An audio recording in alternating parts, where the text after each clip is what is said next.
Sunda nama padu tuur, nah gitu kan. Ya, jadi bukan tausiahnya, bukan ceramahnya, karena banyak. Cari sendiri juga bisa, baca sendiri juga bisa. Yang mahal adalah ketemu di masjid, ketemu di majelis, itu yang paling mahal. Kenapa? Ini semua bab, ya, semua bab hadir ketika kita tahu hadir bersama, ada hadir pemuda, pemudi, ibu, bapak, semuanya ada. Nanti muncullah hadis-hadis yang kecil yang waktu diniyah dipelajari. Al-jarru qoblat dari warrofiku qoblat. Nah, ulangi. Ya majikan tenarai. Al-jarru qoblat dari warrofiku qoblat. Wah, bahaya. Waler, Bu jawab ya yang kabupi, yang kedengaran. Al-jarru qoblat dari warrofiku qoblat. Udah ayat terang, Bu. Engke diniyah di dia digarap. Kenapa? Kenapa di sini harus ada diniyah? Karena pas nanti usia asyaikhun, usia beruban, mual olhok. Mual olhok kan bahasa Indonesia olhok. Olhok Pak, mual bengong ya. Tidak akan bengong. Al-jarru qoblat dari warrofiku qoblat toriki. Perhatikan tetanggamu sebelum kamu membuat rumah. Warrofiku qoblat toriki, dan perhatikan teman, sahabat, ketika kita akan berjalan, kita bersama siapa? Itu pelajaran diniyah. Itu pelajaran diniyah. Itu kan balik kikiwa, aljaru, kan sintrek. Itu indah dunia, nah dunia tersebut. Nah, ikhwatimakumullah, ini perlu ketika nanti kita dipanggil oleh Allah, labbaik Allahumma labbaik, ya, dipanggil, diseru ya untuk datang ke Masjidil Haram, ke Mekah. Itu sudah ada di sini semuanya. Pas kita melihat Ka'bah, doanya apa? Doa ninggal Ka'bah teh naonnya? Allahumma ibu coba atas ka haji atas umroh pasti atas di masa dayana. Allahumma antas salam wa minkas salam fahayyina rabbuna bisalam. Maka ya nanti ucapkan di sana. Kalau di sini lancar, pas di itu ya itu berasa. Itu biasanya nggak kuat ya. Kemudian melihat doa antara Ruknul Yamani ke Hajar Aswad apa? Ruknul Yamani Hajar Aswad. Doanya apa? Rabbana atina fid dunya hasanah wa fil akhirati hasanah wa qina. Ibu di mah gampil ya. Ucapkan itu teh biasa. Kayak di itu ibu ucapkan itu. Nikmatnya luar biasa, kangen, ingin segera kembali ke Ruknul Yamani dan bertemu lagi Hajar Aswad, mengucapkan roban. Hanya itu.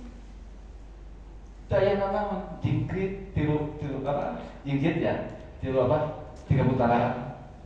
Ketemu Ruknul Yamani, kemudian Hajar Aswad, Robbana atina fid nikmat. Nah, mundur, sholat 2 rakaat di mana? Di makom Ibrahim. Surat naon didinya? Ya. Baca surat apa di makom Ibrahim? Pokoknya surat pendek saja. Ya. Al-Kafirun dan Al-Ikhlas. Gampil. Coba nanti di sana. Ini pertanyaannya dari sejak awal tadi. Pelajaran siapa? TK, Rodotul Atfal. Pelajaran yang diajarkan di Raudatul Atfal. Atfal itu bermain. Tiplun RA. Tuh, itu pelajaran RA. Yang dirasakan kapan? Ketika kita betul-betul dekat dengan Allah. Ucapan ini keluar. Oh, baheula diajar teh ieu. Makanya ibu nanti ada di dia ada RA ya. Di sini itu ada RA, ada dinia, terus nanti sanawiyah serta hebat. Luar biasa. Luar biasa. Kenapa? Karena ini harus tumbuh benih-benih akidah. Ya, benih-benih akidah harus tumbuh. Kan diajar luar biasa ya, tapi baru udah rame ya. Anak-anak rame, sibuk segala macam gitu kan. Menghafal hadis-hadis ini yang dibutuhkan. Ketika kapan? Ketika kita menuju as-saikhun. Kapan as-saikhun? As-saikhun itu dari usia 40 sampai 60. Ibu bapak di sini rata-rata syekh. Tugas saikhun apa? Tugasnya as-saikhun apa? Tugas syekh, tugas kita yang usia 40 sampai 60 apa? Pak, atas saya ngalaman 30. Saya seueur. Bonus. Ya, Rasulullah bonusnya berapa? 3 tahun. 63. Usia as-saikhun 40 itu sampai 60 tugasnya qaidan. Tugasnya duduk. Oh Bu, itu hadis Bu ya. Ini itu hadis. Hadis dan ayat. Tugas as-saikhun adalah qaidan, pakai ain. Apa artinya qaidan? Qaidan duduk. Ini yang harus kita kenal bahasa-bahasa ini. Tugas 40 sampai 60 adalah qaidan, duduk. Kadituna qaidan. Ya udah selesai. Qaidan duduk itu ngomando, mimpin. Jadi mimpin. Kenapa mimpin? Konsepnya keluar, ya. Kemudian arahannya, pimpinannya keluar, bahasanya hebat, ya. Mimpin. Orang ya pimpinan itu harus sudah iktisam, harus sudah bulat. Kalau sudahnya nyekal dalam, harus sudah bulat perkara apa? Perkara urusan ibadah. Sudah tidak bisa kemana-mana lagi, itu usia as-saikhun. Nah, usia as-saikhun itu tugasnya adalah qaidan, duduk, taklim. Ya. Taklim itu mu'alim, mengajarkan. Jadi mimpin ya. Dan balap lompat sudah terbiasanya banyak. Balap lompat sudah tidak bisa ya. Kemudian apa-apa yang berat-berat sudah tidak bisa. Yang bisa adalah mimpin. Ya, mimpin jamiah, mimpin jamaah, mimpin masyarakat. Pertanyaannya ya, ketika kita menginjak fase-fase mulai tiflun, yang tadi itu rodotul atfal, menghafal bacaan manasik, yang sekarang mau dihapuskan, tidak ada manasik haji buat era. Awas nih ya, hafalan-hafalan sudah mulai pudar.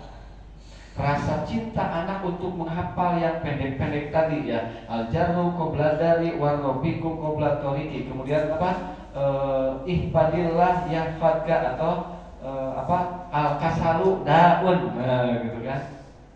Malas itu celaka. Itu kan dihafalkan oleh anak-anak RA dan dinia. Itu sudah tidak ada. Tapi ketika anak kita ditanya Mobile Legend, nah itu ahlinya. Nah ini perkara ini yang harus kembalikan kita utuh adanya di majelis, adanya di masjid, untuk kembali kita berbicara tentang masalah siasah dakwah. Untuk siapa? Untuk keluarga. Pertanyaan yang kedua, Rasulullah mulai meluncurkan syariat saum berapa hijrah?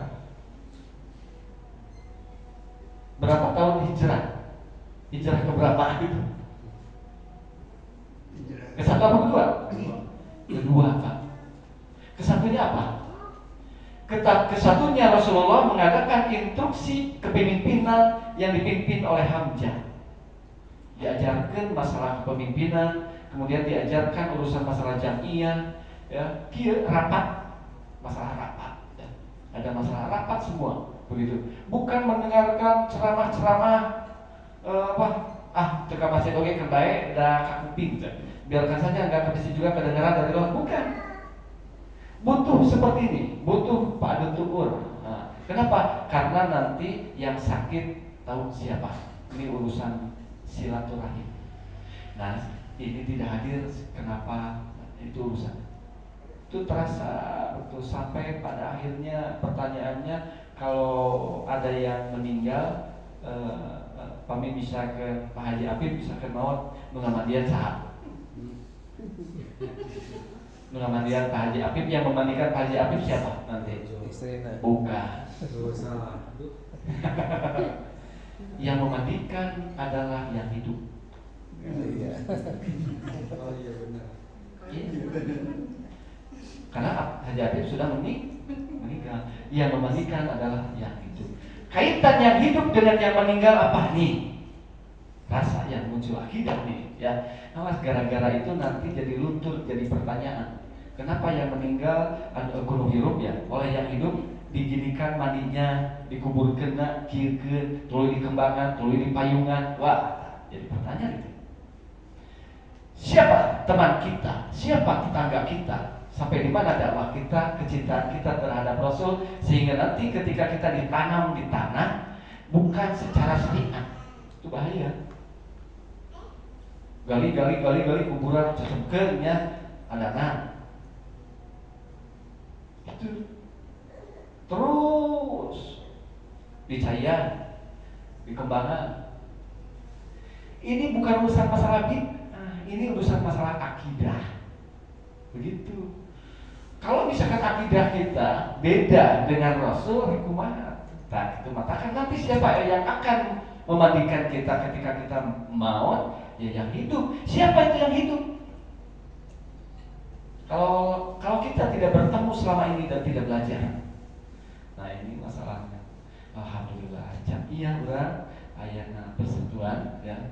Semua belajar tentang masalah hukum syar'i, masalah kumaha tata cara ibadah, Quran dan Sunnah, sehingga nanti kita sama ketika kita meninggal, diurus jenazahnya yang hidup pun sama, prakteknya segala macamnya sama, sehingga kita bertemu betul-betul dengan Rasulullah dan sahabat-sahabat kita dengan salingan cocok, pada akhirnya cocok begitu, ada kecocokan. Sakupu, kenapa sih? Satu kupu, nikmat ya, nikmat rasanya.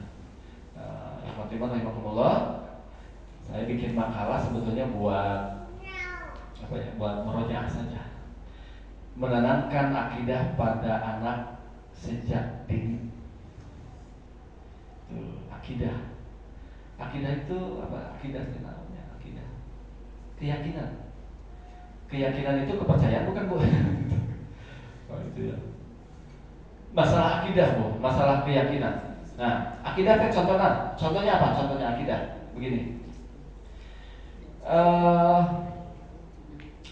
Setelah meninggal, terus dikasih air sama sabotol, dikasih air sabotol di luhur tanah, di luhur kuburan. Pertanyaannya, itu air buat siapa? Buat siapa itu air Pak yang di kuburan itu? Buat yang meninggal. Pertanyaannya, apa lente? Tahu tidak yang meninggal itu dikasih air satu botol begitu? Awal-awal. Yang pasti itu tidak tahu. Kok jaraknya jauh waktu ya sampai 2 meter ya. Saya sama botol. Kalau misalkan selang nggak tahu coba. Ini akidah. Pertanyaannya, ini harus demikian, tiap ada yang meninggal dari mana begitu? Terus pakai kembang ya, pakai kembang. Ini kembang buat siapa? Buat yang hidup, buat yang meninggal begitu, pertanyaannya kan gitu. Ini masalah urusan akidah.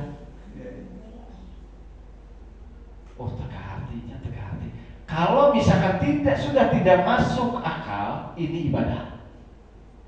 Kenapa? Karena sholat pun kita tidak masuk akal kikiuan.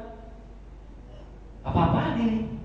Tapi karena perintah Tapi karena perintah dan Rasul mencontohkan cara takbir, cara ruku dan cara sujud, maka kita mengikuti apa yang disunahkan, yang dicontohkan oleh Rasul. Ya, ini contohnya di mana? Di payungan. Ada mayat di payungan? Bisi naon? Kepanasan. Ulah goyahan atuh. Bisi hareudani sekalian. Ini urusan akidah, tidak sepele. Jangan disepelekan, ini urusan akidah. Kenapa? Karena sudah tidak masuk ini. Sudah tidak masuk akal, itu namanya ibadah. Pertanyaannya ibadah dari mana dan untuk siapa? Datanya gitu. Kita pelajari konsep-konsep tersebut.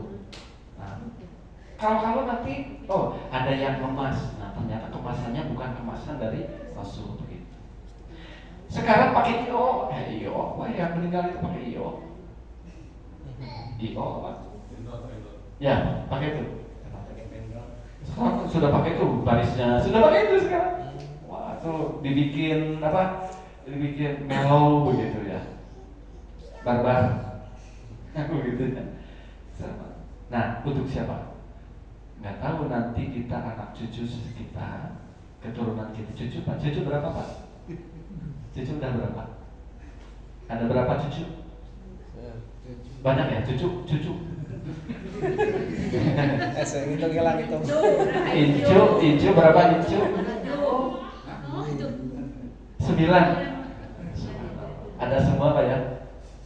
Itu yang nanti akan merekam jejak kakeknya. Kenapa? Karena kakeknya soleh, itu terekam jejak oleh incu. Dan incunya akan mendengar kesolehan kakeknya. Nah, ini artinya nanti harta yang tertimbun. Amin. Iya, itu. Putuna, incunya bapak begitu ya. Nanti disebutkan terus disebutkan. Tapi kalau kita sama. Kalau beda, batasan ini anaknya bapak A, bapak B.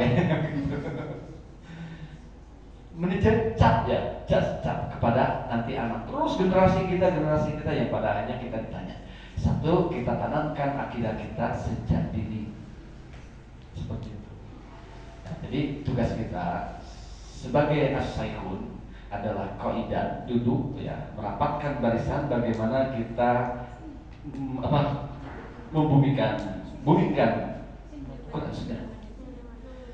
Kenalkan Rasul. Jadi pas ke Madinah, baru ke Madinah bertemu dengan Rasul, ya, udah enak, udah nyaman, mau macam-macam. Kenapa?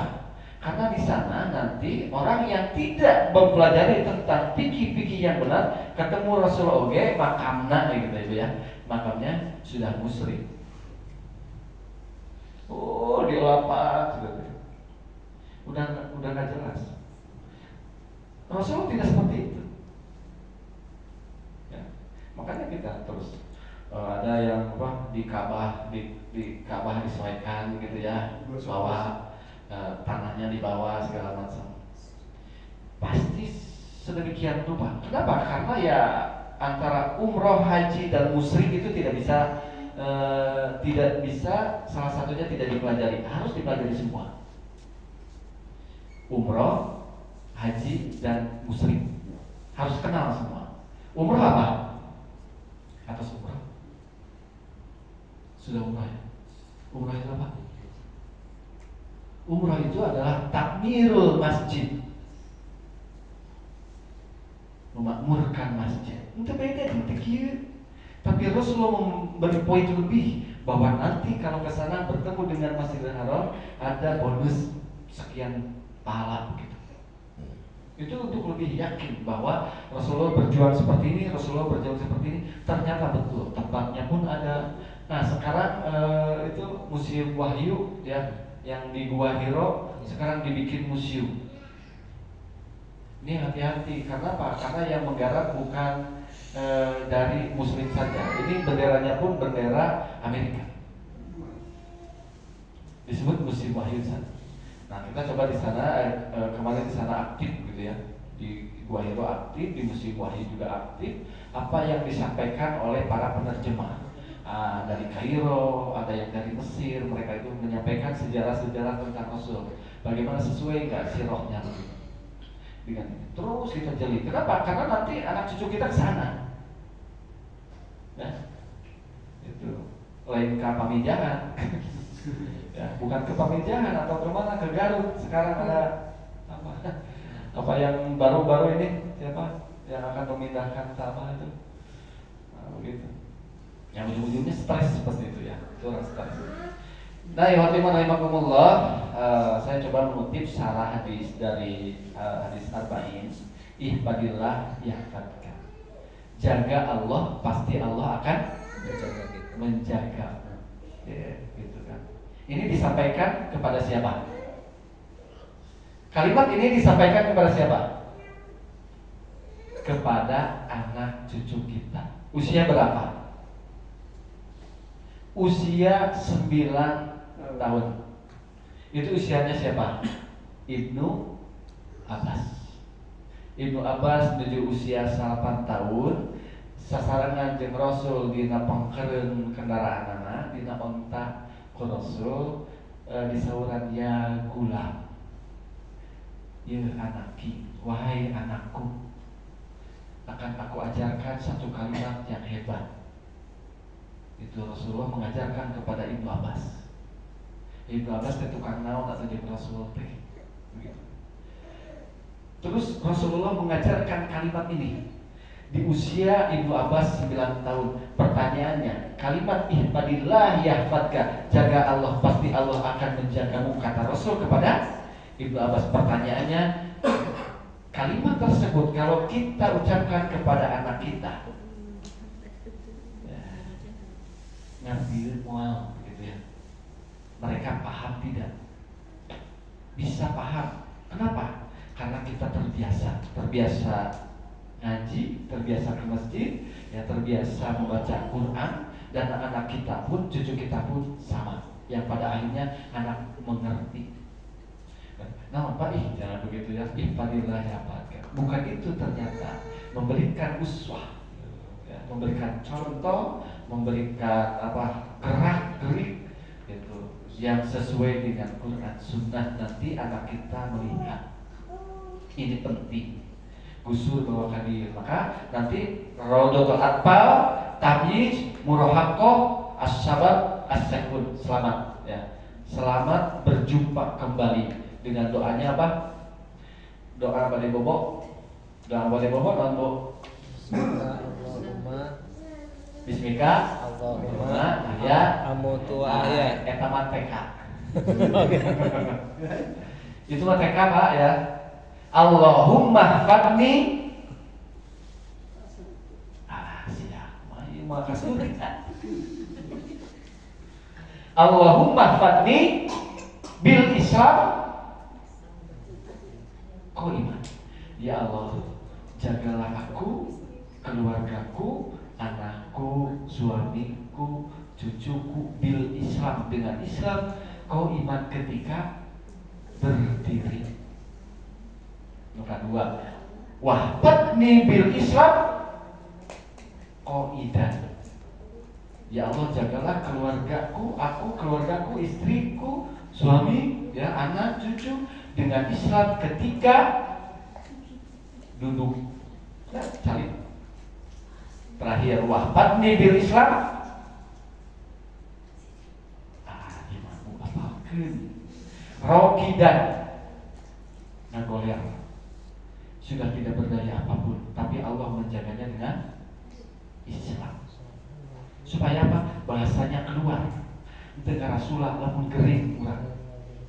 Lamun pas gering tidak mengatakan yang tidak baik. Menyadari dan menikmati. Itu yang tadi doanya. Ajarkan kepada anak ketika mau tidur. Nah, turutan, dia cucu turutan. Allahumma fatni bil Islam qaiman wahfatni bi Islam qaidan wahfatni bi Islam raqidan. Ya Allah, jagalah aku, keluargaku, istri dan keluargaku, ya semua cucuku dengan Islam ketika aku berdiri, ketika aku duduk, dan ketika aku tidur. Kenapa? Karena tidak selamanya kita berdiri, tidak selamanya kita hebat. tidak selamanya kita bisa, tidak selamanya kita kuat. Kok iman berdiri? Tidak. Sholat, namun bisa nantu, ya. Kudu nantu, wajib nantu. Namun tidak bisa, kalau tidak bisa sambil duduk, kalau tidak bisa sambil tidur. Sholat. Nah begitu. Nah pada akhirnya kita simpulkan bahwa kita hidup itu untuk apa? Hidup untuk makan untuk hidup. Mana? Yang mana hidup untuk makan untuk hidup? Makan untuk hidup untuk coba sekali ya. Kali dari makan untuk hidup untuk makan untuk hidup. Mana Bu makan untuk hidup? Tadi Bu ya, kita sudah buka sahur. Sholat dulu, makan dulu Bu. Makan dulu, buka dulu. Itu kan makan apa saja masuk. Untuk apa? Untuk hidup, untuk ibadah. Untuk ibadah kuat ya. Oh alasannya apa gitu. Makan dulu ya, seperti itu. Kemudian kita sholat. Sahur ya. Sahur persiapan untuk apa? Untuk sholat apa? Subuh, duhur, asar, maghrib gitu. Jadi semua itu aktivitas ya. Aktivitas yang kita lalui adalah menunggu waktu sholat. Semuanya juga menunggu waktu sholat ya. Sekarang dari jam 6 pagi sampai duhur kita aktivitasnya apa? Dagang. Untuk apa? Untuk menunggu waktu sholat. Udah beres itu ya. Jadi udah selesai hidupnya. Udah beres. Santai saja. Kenapa? Karena ya kita mencari ya seadanya, udah kuat kita duhur sholat ya begitu. Tapi ketika ada undangan khusus Jumat begitu, hati-hati. Ini undangan khusus ya untuk bapak-bapak itu waktu Jumat. Nah inilah akidah yang ditanamkan sejak ini. Ikhwati rahimakumullah, adalah fikih hadisnya dari hadis Arba'in ini ketika Rasulullah menyampaikan satu kalimat kepada Ibnu Abbas, ya gulam ya gulamu inni u'allimuka bi kalimati. Aku ajarkan kalimat yang hebat. Apa? Ihfadillah yahfadka. Jagalah Allah, pasti Allah akan menjagamu. Nah, kemudian ihfadillah tajidhu tujahaka. Bersungguh-sungguh karena Allah.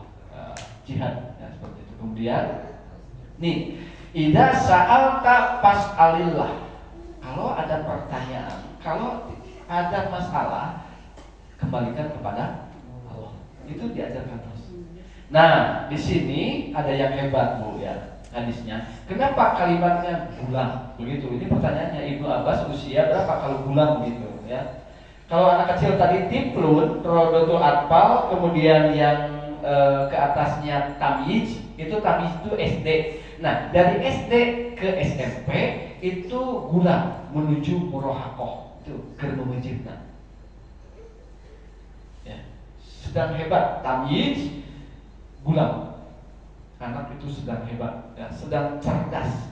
Nah, mari kita sama-sama menjaga kecerdasan anak. Dengan apa? Dengan retorika yang baik kepada anak kita, siapapun itu. Karena semuanya juga waladun yang ulah milah, jangan pilih-pilih anak kita semua. Ketika nih begini, Rasulullah melihat sahabat sedang wudhu. Waktu itu Rasulullah ketinggalan pasukan.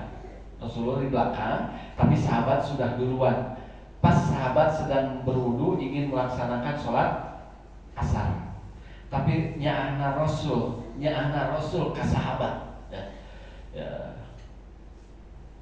Kalimat begini, wailul lil aqabi minan nar. Neraka. Rasul kayaknya Rasul memberikan peringatan, ucapan bahwa ini adalah neraka ini. Ini adalah sifatnya nanti neraka. Inkasibu yang kasibu inkisapan taman sifatu al-matlub. Ada satu pencarian sifat yang inkisapan taman, yang harus sempurna walaupun dengan bab man rofa'a sautahu bil ilmi ngagorowok gitu ya, berbicara tegas, geraka begitu. Ini anak jangan dibangunkan ya, kasihan, jangan sahur nanti saja, udah gede begitu. Nggak bisa. Bangunkan sahurnya. Bangunkan sahurnya. Nanti usia 10 tahun itu digebuk. Oh berarti anak harus dari sejak sekarang terus. Sudah lama mau hanya kau gitu ya. Tidak akan menyesal itu anak. Nanti ketika anak kita, cucu kita dibangunkan belajar untuk sahur, tidak akan menyesal. Kenapa? Karena berat nanti menghadapi usia 7 tahun, usia 10 tahun itu nanti berat. Aneh itu anak aneh. Kenapa kok saya begini? Kenapa saya? Karena tidak biasa. Seperti itu. Nah, sahabat Rasul mengatakan kepada sahabat, wailul lil aqabi minan nar, neraka well gitu. Neraka. Kenapa? Karena wudunya tidak benar. Jadi pas ininya tidak terbasuh oleh air wudu. Tapi kalimatnya annar. Ini akan menjadi penyebab ketidakbenaran dalam beribadah. Itu urusan ibadah, urusan syariat Rasulullah tegas. Wailul lil aqabi minan nar. Celaka ini bahaya. Nah, maka para sahabat membetulkan wudunya. Nah, dalam babnya bab man rafa'a sautahu bil ilmi itu di dalam kitab Bukhari. Ya, kitab Bukhari mengatakan bahwa kita perlu tegas dalam urusan masalah pendidikan syariat. Gitu. Kumaha deui yang bid'ah ya. Wah, jangan apa-apa bid'ah, apa-apa musyrik, apa-apa akidah. Nggak bisa. Kalau akidahnya urusan akidah, nggak bisa. Itu Rasul. Contohnya, wailul lil aqabi minan nar. Oh, ini bahaya, celaka. Ini neraka. Begitu. Nah, ini tugas siapa? Tugas as-saikhun. Ya. Tugas kita sebagai syekh yang memimpin. Itu saja. Ini baru setengahnya. Baru baca hadis segini. Belum ini, itu udah jam 9. Udah. Nanti lagi. Masih ada 2 lagi. Ya, nanti aja. Yang paling penting, alhamdulillah kita nikmati sampai pada Ramadan ini. Yang rugi dikatakan di dalam hadis, ketika Ramadan kita tidak mendapatkan apa-apa, jadi hampura dosa anak itu rugi. Bakal ada yang rugi kata sahabat Rasul, ketika datangnya Ramadan tapi tidak mendapatkan apa-apa. Mudah-mudahan kita mendapatkan apa-apa di Ramadan ini. Di Ramadan ini tingkatkan dari Ramadan kemarin ke Ramadan sekarang.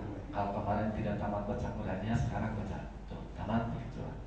Itu jadi ada peningkatan sedikit-sedikit seperti itu. Nah, ikhwatimanhimakumullah, itu saja pembahasan materi. Kesimpulannya adalah pentingkan masalah urusan akidah ketika anak kita masih usia belajar seperti itu, karena ini penting. Aku lupa lihat wa astagfirullah li wa lakum subhanaka allahumma wa bihamdika asyhadu an la ilaha illa anta astaghfiruka wa atubu ilaik. Rabbana atina fid dunya hasanah wa fil akhirati hasanah wa qina adzabannar.